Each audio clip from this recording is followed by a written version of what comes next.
So when I first started this channel, I was all about dunking on theists because that shit's fun. It's easy. Maybe it was just easy targets, and I was looking for something to talk about. Because originally, when I started my podcast and all that fun stuff, I used to talk about my subject matter expertise, the leadership concepts and all that fun stuff, and dealing with people with different backgrounds and whatnot. Well, times change, things shift, focuses change. So I did too. But one thing I did notice along the way is some of the people that I listened to and talked to and interacted with and whatnot changed. And new atheism was a thing. And it's not actually atheism. What they did and what some people have done. In fact, some of my closer friends who have gone from closet atheist to open atheist have adopted intersectional feminism, intersectionality in general, and preach that shit like nobody's business. That's racist, you're racist, and so on and so forth. You're a sexist pig. Teach men not to rape. That's the subject that got me to think about doing this particular video. Because one of my colleagues, one of my friends, just started spouting that shit a few months ago, really. And I confronted him. It was pretty easy to confront because it uses the same fucking logic as religion does. So, the post that he posted was women are urged to carry keys between their fingers. So they have little blades when they go poo poo poo. And it's supposed to hurt people. Ironically, it'll just break your knuckles.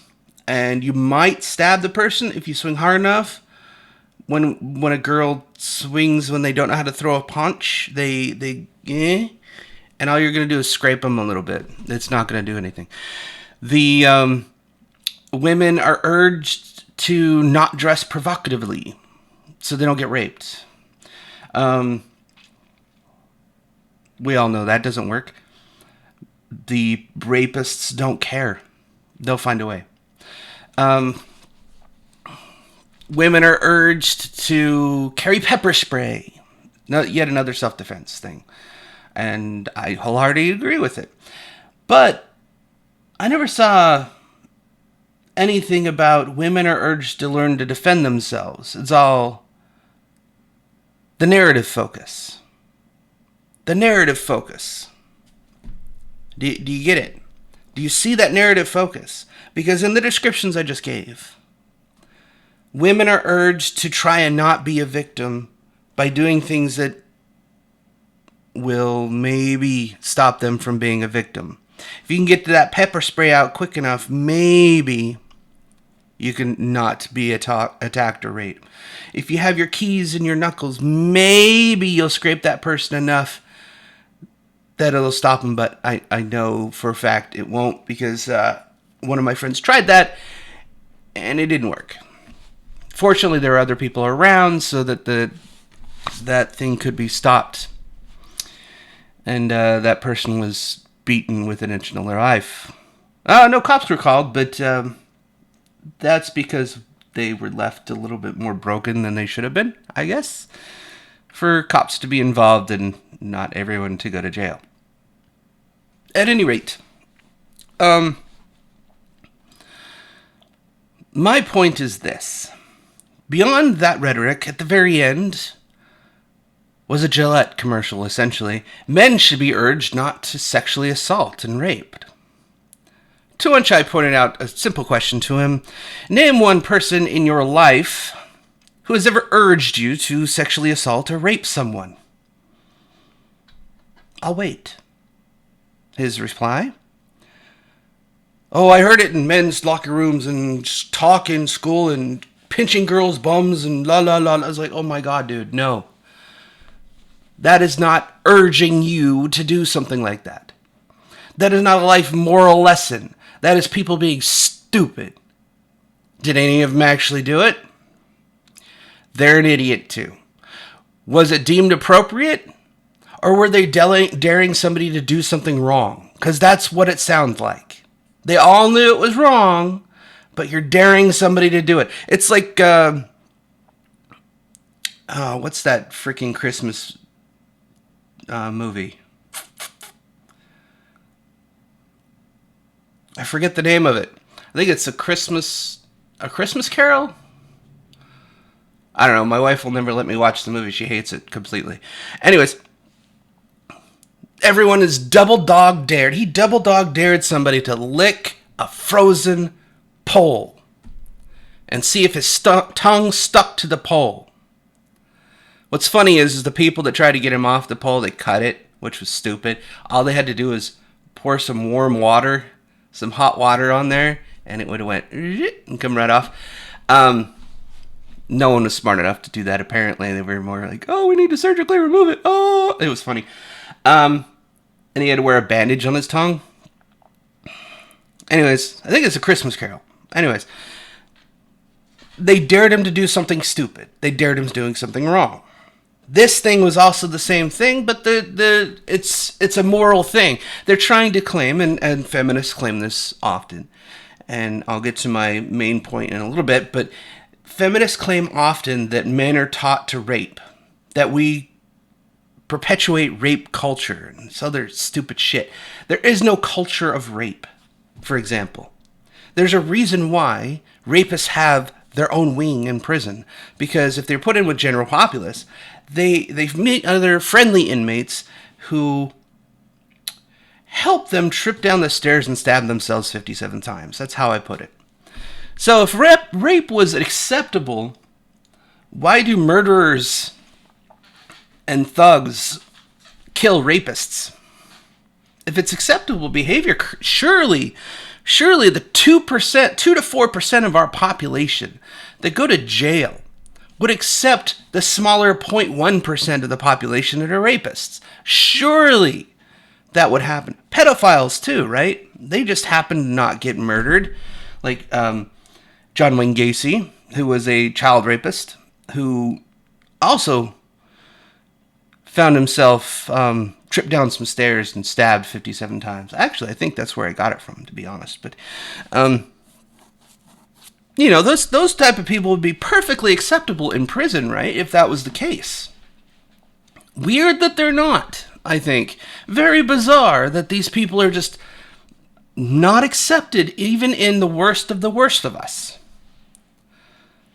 2 to 4% of all America goes to jail. We have the highest prison population. We also have 314 million people. Name another country that has 314 million people beyond India or China. And what's their population in prison? You're trying to tell me that it's lower? You're full of shit. It seems to me that 2 to 4% of the population in just about every country, because I've done the math, do something stupid. Do something out of anger. Do something for vengeance. But I digress. What I've noticed, though, is all the people that become atheist, that are atheist, have adopted this feminist intersectional religion. New atheism is what we used to call it. All they've done is traded one dogma for another. They've switched a rood. They did that. They needed something for their life to have purpose. They needed a new cause. They need something for the life to be about. They can't define their morals, their ethics, and their principles, and anything else without guidance from doctrine, from garbage. They need original sin, apparently, because everybody's broken. With feminism, the original sin is being a man. Plain and simple. And then they add on there that evolution isn't a thing.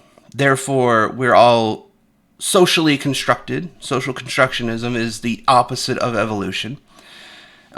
saying that everybody's programmed to be a certain way. In fact, it's only about 25%. 50% of our moral bearings and compass. 50%. From what we know in sociology and psychology now. 50.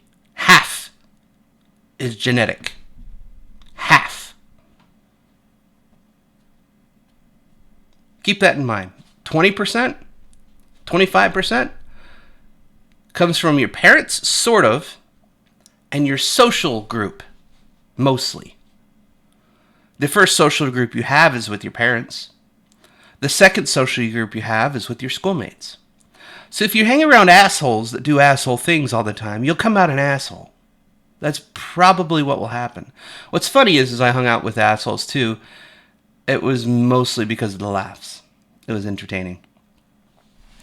But I digress with that too. My point is, this new religion is being adopted, and we have to now fight that too.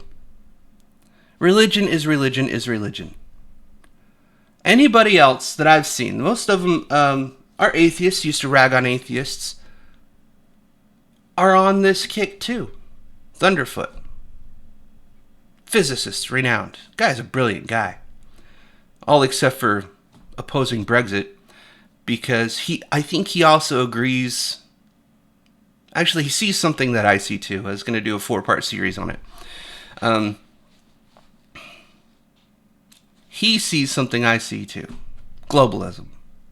Not as a force of bad, but a force for good. Implementation is key in that. And it's not being implemented properly because the ones that want it want the power. That's not how you implement it. You implement it like the Founding Fathers did. We don't like you, so we're going to do something better here. We do it in defiance of power, not in covetry of it. Feminism, in all its fame and glory, it's being pushed to every institution, to every company. Chief diversity officers. I actually applied for a diversity position, director of diversity and inclusion, belonging to diversity and inclusion, something like that. I applied for it because I thought it was funny. And if I get that position, I'm going to have a hell of a lot of fun reversing all the feminist bullshit that is in the company. Because that will be my goal. I will do that. I will take out all their stupid ass programs and I will focus on the things that matter. If they're giving money to these fucking feminist organizations, I'm going to stop giving it to them. I'm going to cut them out of the budget. There's no point. I'm going to encourage some people to make some new organizations that focus on what diversity really will help in companies and organizations. Anyways, I'm rambling a lot in this fucking video. All they've done, all people like this have done, is trade one religion for another. Most people now agree that the intersectional religion is a religion because it has tenets, it has doctrine, it has faith, it has unfalsifiable truths, and it has original sin.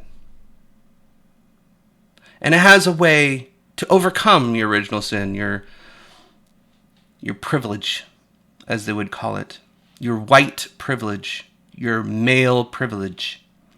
Privilege is the original sin. You're born into it, but if you grovel enough, you can get away from it. Sounds a lot like original sin in every other religion to me. So, c'est la vie. Anyways, I'll leave it there. I hope you liked this video. It's an oldie. I'm referring back to some stupid shit, but you know, it came up again.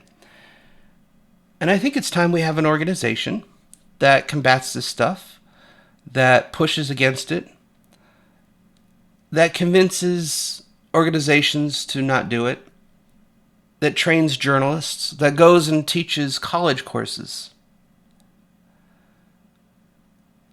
The opposite of it. That we get back to enlightenment. Where do we start? We start with education. And anyways, I hope you enjoyed this video. And like, share, subscribe. Pass this one along if you want. Especially to people that have adopted this nonsense. I don't know that they'll agree. They might find it offensive. And I really hope they do. because the shit that they put on the internet, some of them that I talk to, I find it offensive. I wouldn't say anything if I didn't. Of course, there's a lot of things that I find offensive these days. So, that's the world we live in, I suppose. I'll see you next time.